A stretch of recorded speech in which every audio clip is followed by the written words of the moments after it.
Hi everyone, this is Ebin Say from Evica. അങ്ങനെ നമ്മുടെ iOS 8ൻ്റെ beta 5 ഇപ്പോൾ നമുക്ക് റിലീസ് ആയിട്ടുണ്ട്. ഈ ഒരു അപ്ഡേഷൻ വന്നിരിക്കുന്നത് ഏകദേശം 2.15 GB എൻ്റെ iPhone 11ൽ വന്നിരിക്കുന്നത്. മിക്കവാറും എല്ലാ ഡിവൈസിലും ഈ പറഞ്ഞ 2 to 2.5 GB ഈ ഒരു അപ്ഡേഷൻ വന്നിരിക്കുന്നത്. അതോടൊപ്പം തന്നെ ആപ്പിൾ കുറേയധികം ബീറ്റാസിൻ്റെ അപ്ഡേഷനും റിലീസ് ചെയ്യുന്നുണ്ട്. തുടക്കം തന്നെ നമ്മുടെ ഈ അപ്ഡേഷൻ്റെ ബിൽ നമ്പറിന് സ്റ്റാർട്ട് ചെയ്യാം. അത് നേരെ സെറ്റിങ്സിലേക്ക് പോവാം. അവിടെ ജനറൽ എബൌട്ട് സെക്ഷനിൽ പോയി നമ്മുടെ സോഫ്റ്റ് വേർഷൻ ടാപ്പ് ചെയ്യുമ്പോൾ ഇപ്പോൾ നിങ്ങൾക്ക് കാണാൻ പറ്റും iOS 18.22a5326F എന്ന ഈ ഒരു ആൽഫബറ്റ് എയിൻ്റെ അടുത്തേക്ക് എത്തുമ്പോഴാണ് നമ്മുടെ ഒഫീഷ്യൽ അപ്ഡേറ്റിൻ്റെ അടുത്തെത്തി എന്ന് നമുക്ക് പറയാൻ പറ്റുക. അതേപോലെ ഇതിൽ നമുക്കൊരു പുതിയ മോഡേൺ ഫോമിൻ്റെ അപ്ഡേഷനും വരുന്നുണ്ട്. എനിക്ക് പെട്ടെന്ന് തോന്നിയൊരു മാറ്റമാണ് നമ്മുടെ എബൌട്ട് സെക്ഷനിൽ ഇപ്പോൾ ഇവിടെ പാർട്സ് ആൻഡ് സർവീസ് ഹിസ്റ്ററി എന്ന ഓപ്ഷൻ വന്നിട്ടുണ്ട്.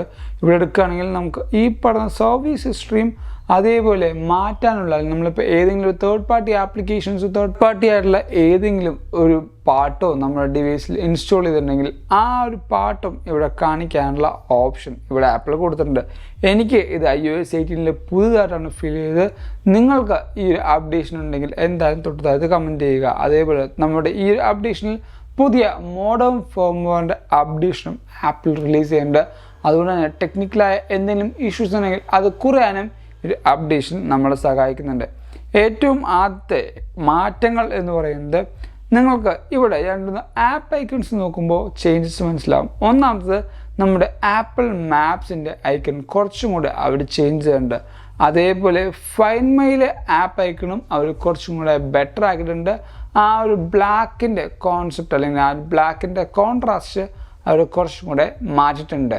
പിന്നീട് വന്ന മാറ്റം നമ്മുടെ സഫാരി ആപ്പിലാണ്. സഫാരി ആപ്പിൽ ഈ പറഞ്ഞ 3 ടാബിൽ അല്ലെങ്കിൽ ഈ ഒരു ഓപ്ഷൻ ടാപ്പ് ചെയ്യുമ്പോൾ ഹൈഡ് ഡിസ്ട്രാക്ഷൻ ഐറ്റം എന്നൊരു ഓപ്ഷൻ ഉണ്ട്.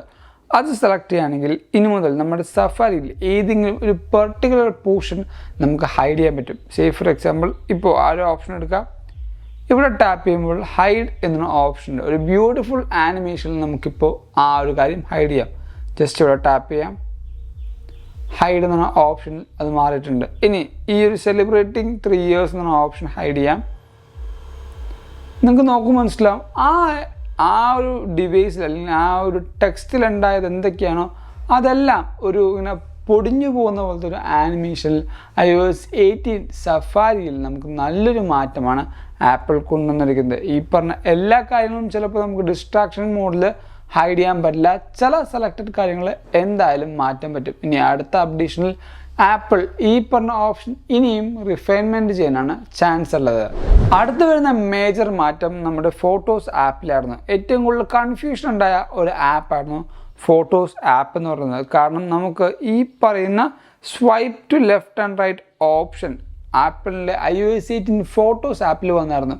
പക്ഷേ ആ ഒരു ഓപ്ഷൻ കുറേയധികം കൂട്ടർക്ക് കൺഫ്യൂസിങ് ആയതുകൊണ്ട് തന്നെ ബീറ്റ 5ൽ ആപ്പിൾ അത് റിമൂവ് ചെയ്തിട്ടുണ്ട്. അതോടൊപ്പം തന്നെ നമുക്ക് ഈ പറയുന്ന കുറേ ഓപ്ഷൻസും ഫോൾഡേഴ്സും അവർ റീഅറേഞ്ചും ചെയ്തിട്ടുണ്ട്. തൊട്ട് താഴത്തേക്ക് പോകുമ്പോൾ പീപ്പിൾസ് ആൻഡ് പെറ്റ് എന്ന് കാണുന്നുണ്ട്, നമ്മുടെ മെമ്മറീസ്, അതേപോലെ പിൻഡ് കളക്ഷൻസ് ഓപ്ഷൻ കാണിക്കുന്നുണ്ട്. ഏറ്റവും താഴത്തേക്ക് പോകുമ്പോഴാണ് ഇവിടെ കസ്റ്റമൈസ് ആൻഡ് റെക്കോർഡർ എന്നൊരു ഓപ്ഷനുള്ള. അത് സെലക്ട് ചെയ്യുകയാണെങ്കിൽ ഈ പറഞ്ഞ എല്ലാ ഓപ്ഷൻസും നമുക്ക് റീഅറേഞ്ച് ചെയ്യാനുള്ള ഓപ്ഷൻ ആപ്പിൾ ഏറ്റവും താഴത്തേക്ക് കൊണ്ടുവന്നിട്ടുണ്ട്. ആ ഒരു മാറ്റവും ഫോട്ടോസ് ആപ്പിൽ നമുക്ക് വന്നിട്ടുണ്ട്. അതോടൊപ്പം നമുക്ക് 2 പുതിയ സ്പ്ലാഷ് സ്ക്രീൻസും വന്നിട്ടുണ്ട്. ഒന്നാമത്തെ നമ്മുടെ നോട്ട്സിലാണ്. ഇവിടെ math in knots, highlighting, collapse sections, അതേപോലെ ഓഡിയോ റെക്കോർഡിംഗ് എന്ന ഓപ്ഷൻ നമ്മുടെ നോട്ട്സ് ആപ്പിൽ വന്നിട്ടുണ്ട്. നേരെ നമ്മുടെ ഈ പറഞ്ഞ നോട്ട്സ് ആപ്പ് എടുക്കാം.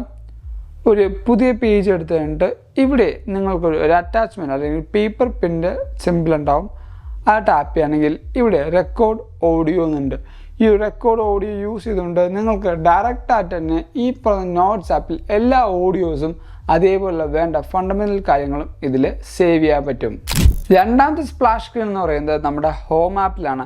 ഇവിടെ update to control centre, accessory for Apple watch, customise access for guest എന്നീ പറഞ്ഞ 3 കാര്യങ്ങളാണ് ഹോം ആപ്പിലും നമുക്ക് പുതുതായിട്ട് വന്നിരിക്കുന്നത്. ഇനി മുതൽ നമ്മുടെ വാച്ചിൽ ഈ ഒരു ഓപ്ഷൻസിലും ആപ്ലിക്കേഷൻസോ അല്ലെങ്കിൽ നമുക്ക് ഏതെങ്കിലും ഒരു സ്മാർട്ട് ഡിവൈസ് ഉണ്ടെങ്കിൽ അതിൽ ആഡ് ചെയ്യാനുള്ള ഓപ്ഷനും കൺട്രോൾ ചെയ്യാനുള്ള ഓപ്ഷനും ആപ്പിൾ വാച്ച് ഈ പറഞ്ഞ നമുക്ക് ആക്സസ് തരുന്നുണ്ട്. പക്ഷേ അതിന് വാച്ച്OS 11 ആയിരിക്കണം എന്ന് മാത്രം നമുക്കുണ്ട്. പിന്നീട് വന്ന മാറ്റം നമ്മുടെ കൺട്രോൾ സെൻറ്ററിലാണ്. കൺട്രോൾ സെൻറ്ററിൽ ഇപ്പോൾ ഓരോ ആപ്പ് ഐക്കൺസും കുറച്ചും കൂടെ ട്രാൻസ്പെറൻ്റ് ആയിട്ട് നമുക്ക് വന്നിട്ടുണ്ട്.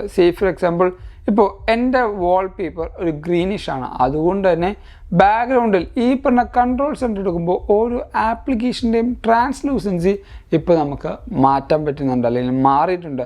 അതോടൊപ്പം കുറച്ച് ആപ്പ് ഐക്കൺസും നമുക്ക് ആപ്പിൾ മാറ്റിയിട്ടുണ്ട്. സെല്ലുലാർ കണക്ടിവിറ്റിയുടെ ഈ ഒരു ലോഗോ ആപ്പിൾ അപ്ഡേഷൻ ചെയ്തിട്ടുണ്ട്. അതേപോലെ സ്ക്രീൻ ഷെയറിൻ്റെ ലോഗോ അല്ലെങ്കിൽ ഐക്കൺ ആപ്പിൾ ചേഞ്ച് ചെയ്തിട്ടുണ്ട്. ഓറിയൻറ്റേഷൻ ലോക്കിലും ആ ഒരു ഓപ്ഷനിലൊക്കെ കുറച്ചും കൂടെ സ്മൂത്ത് ആയിട്ടുള്ള ആനിമേഷനാണ് കൺട്രോൾ സെൻറ്ററിലും ആപ്പിൾ കൊണ്ടുവന്നിരിക്കുന്നത്. ആൻഡ് ഫൈനലി കീബോർഡിൽ ആപ്പിൾ ആ ചേഞ്ച് തിരിച്ചു കൊണ്ടുവന്നിരിക്കുകയാണ്. കീബോർഡിൽ ഇന്നു മുതൽ നമ്മുടെ ഫ്രീക്വൻ്റ്ലി യൂസ്ഡ് ഇമോജീസ് നമുക്ക് ആക്സസ് ചെയ്യാൻ പറ്റും. ഈ ഒരു ഇമോജി സെഷൻ നേരത്തെ ഉണ്ടായ ബേറ്റാസിൽ ആപ്പിൾ റിമൂവ് ചെയ്തായിരുന്നു. അതുകൊണ്ട് തന്നെ നമുക്ക് ഏറ്റവും ആദ്യം തന്നെ അല്ലെങ്കിൽ ഏറ്റവും ഫാസ്റ്റായിട്ട് തന്നെ മെമ്മോജീസ് സെൻഡ് ചെയ്യാനുള്ള ഓപ്ഷൻ ഇപ്പോൾ ആപ്പിൾ തിരിച്ചു കൊണ്ടുവന്നിട്ടുണ്ട്. അടുത്ത ചേഞ്ച് എന്ന് പറയുന്നത് നമ്മുടെ ഹോം സെൻറ്ററിൽ ടാപ്പ് ചെയ്ത് പിടിക്കുകയാണെങ്കിൽ ഇവിടെ ഈ ഒരു എഡിറ്റ് ഓപ്ഷൻ വരുന്നുണ്ട്. ഈ ഒരു എഡിറ്റ് ഓപ്ഷൻ നമ്മൾ ജസ്റ്റ് ഒന്ന് പ്രസ് ചെയ്യുകയാണെങ്കിൽ 3 ഓപ്ഷനിലേക്ക് ആപ്പിൾ ഇത് ചേഞ്ച് ചെയ്തിട്ടുണ്ട്. ആഡ് വിജറ്റ്, കസ്റ്റമൈസ്, എഡിറ്റ് പേജ് എന്ന് പറയുന്നത്. ഈ ഒരു എഡിറ്റ് പേജിൽ നമ്മൾ ടാപ്പ് ചെയ്യുകയാണെങ്കിൽ നമ്മുടെ ഐഫോൺ ഹോം സ്ക്രീനിലുള്ള എല്ലാ പേജസും നമുക്ക് സെലക്ട് ചെയ്യുകയും അത് നമുക്ക് ആവശ്യമനുസരിച്ച് ചേഞ്ച് ചെയ്യാനും റീഅറേഞ്ച് ചെയ്യാനുള്ള ഓപ്ഷനും നമ്മുടെ ഹോം സ്ക്രീനിൽ ഇപ്പോൾ ആ ഒരു ആക്സസ് ആയിട്ട് കൊടുത്തിട്ടുണ്ട്. ഇനി ബഗ് ഫിക്സസും ബഗ്ഗുകളും എന്തൊക്കെയാണെന്ന് വെച്ചാൽ എനിക്ക് ആസ് ഓഫ് നോ എൻ്റെ ഈ ഡിവൈസിലേക്ക് പോകുമ്പോൾ ബഗ്ഗുകളൊന്നും ഫീൽ ചെയ്യുന്നില്ല, സ്റ്റട്ടറിങ് ആയിട്ടും ഫീൽ ചെയ്യുന്നില്ല. നമ്മുടെ ഈ പറഞ്ഞ ഫീഡ്ബാക്ക് ആപ്പിലേക്ക് നമ്മൾ കയറി നോക്കുകയാണെങ്കിൽ കുറേയധികം റിസോൾവ്ഡ് ഇഷ്യൂ ആപ്പിലൂടെ മെൻഷൻ ചെയ്തിട്ടുണ്ട്. iOS 8 ബീറ്റ 5 റിലീസ് നോട്ട് നോക്കുമ്പോൾ ആക്സസിബിലിറ്റിയിൽ കുറേയധികം റിസോൾവ്ഡ് ഇഷ്യൂ കൊടുത്തിട്ടുണ്ട്. അതുപോലെ ആക്സസറി സെറ്റപ്പ് കിറ്റിൽ കുറച്ച് കൊടുത്തിട്ടുണ്ട്, ആക്റ്റീവ് ഷെയറിങ്ങിൽ കൊടുത്തിട്ടുണ്ട്. അതേപോലെ നമുക്ക് ഈ പറയുന്ന ആപ്പ് സ്റ്റോറിൽ പുതിയ ഫീച്ചർ ആപ്പിൾ ക്യാഷിൽ ഒരു നോൺ ഇഷ്യൂ വന്നിട്ടുണ്ട്. അസസീവ് ആക്സസിൽ ഒരു റിസോൾവ്ഡ് ഇഷ്യൂ വന്നിട്ടുണ്ട്. ഇങ്ങനെ നമ്മൾ നോക്കുമ്പോൾ ഇപ്പോൾ കാൽക്കുലേറ്ററിൽ ആ പറഞ്ഞ റിസോൾവ്ഡ് ഇഷ്യൂ വന്നിട്ടുണ്ട്. ഓരോ ആപ്ലിക്കേഷനിലും ആപ്പിൾ നല്ല രീതിക്ക് ആ റിസോൾവ്ഡ് അല്ലെങ്കിൽ ബഗ്ഗുകൾ റിസോൾവ് ചെയ്യാൻ നോക്കിയിട്ടുണ്ട്. ക്യാമറയിലും അത്യാവശ്യം റിസോൾവ്ഡ് ഇഷ്യൂസ് എന്ന് പറയുമ്പോൾ തന്നെ ഒരു 4-5 ഇഷ്യൂസാണ് ആപ്പിൾ മാറ്റിയിരിക്കുന്നത്. കാർപ്ലേയിലും എല്ലാത്തിലും നമുക്ക് ഈ പറഞ്ഞ റിസോൾവ്ഡ് ഇഷ്യൂസ് കാണാൻ പറ്റും. അത്രമാത്രം ബഗ് ഫിക്സസ് ആപ്പിൾ ഈ ഒരു അപ്ഡേഷനിൽ കൊണ്ടുവന്നിട്ടുണ്ട്.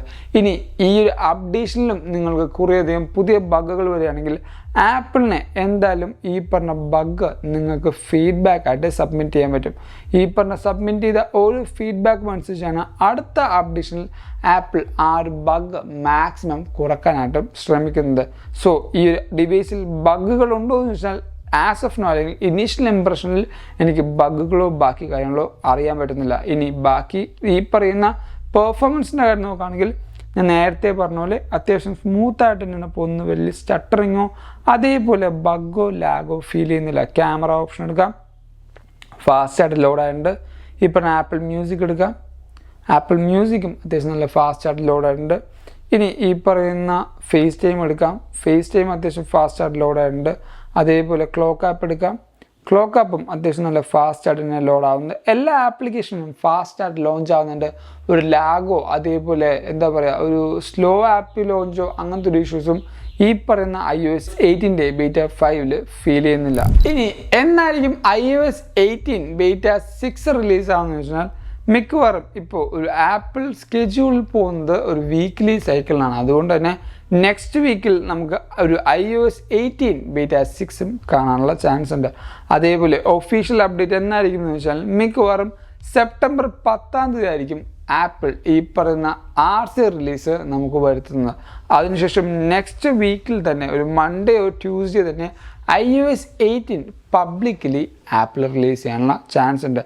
ഈ 2 ഡേറ്റ്സ് ആണ് 2 വീക്സ് ആണ് നമ്മുടെ ഈ പറയുന്ന പ്രഡിക്ഷൻ ലിസ്റ്റിൽ ഉണ്ടാവുന്നത്. ആ ഒരു കറക്റ്റ് കാര്യം അറിയാൻ ഈ ഒരു മാസം വെയിറ്റ് ചെയ്യുകയാണെങ്കിൽ ആപ്പിളിൻ്റെ സെപ്റ്റംബർ ഇവൻ്റ് എന്താണെന്ന് നമുക്ക് കറക്റ്റായിട്ട് മനസ്സിലാവും. സോ ഇതൊക്കെയാണ് ഈ പറഞ്ഞ iOS 18 ബീറ്റ 5 പുതിയ വിശേഷങ്ങൾ എന്ന് പറയുന്നത്. ഈ ഒരു വീഡിയോ നിങ്ങൾക്ക് എന്തായാലും ഇഷ്ടപ്പെട്ടു, അതേപോലെ ഹെൽപ്ഫുൾ ആണെന്ന് കരുതുന്നു. അതുകൊണ്ട് തന്നെ ഈ വീഡിയോ ഇപ്പം തന്നെ ലൈക്ക് ചെയ്യുക, എല്ലാ കൂട്ടുകാർക്കും ഈ ഒരു വീഡിയോ ഷെയർ ചെയ്ത് കൊടുക്കുക. ഇതേപോലെ പുതിയ പുതിയ കാര്യങ്ങൾ അറിയാട്ട് നമ്മുടെ ചാനൽ എന്തായാലും സബ്സ്ക്രൈബ് ചെയ്യുന്ന ഉറപ്പുവരുത്തുക. ആൻഡ് ഇൻസ്റ്റാഗ്രാമിൽ കൂടി നിങ്ങൾക്ക് അപ്ഡേഷൻസ് ഉണ്ടെങ്കിൽ നമ്മുടെ ഇൻസ്റ്റാഗ്രാം ലിങ്ക് ഞാൻ തൊട്ട് താഴത്ത് കൊടുക്കുന്നുണ്ട്. Go follow me Instagram too. And thank you so much for watching this video. This is Vibin Xavier signing from Evika.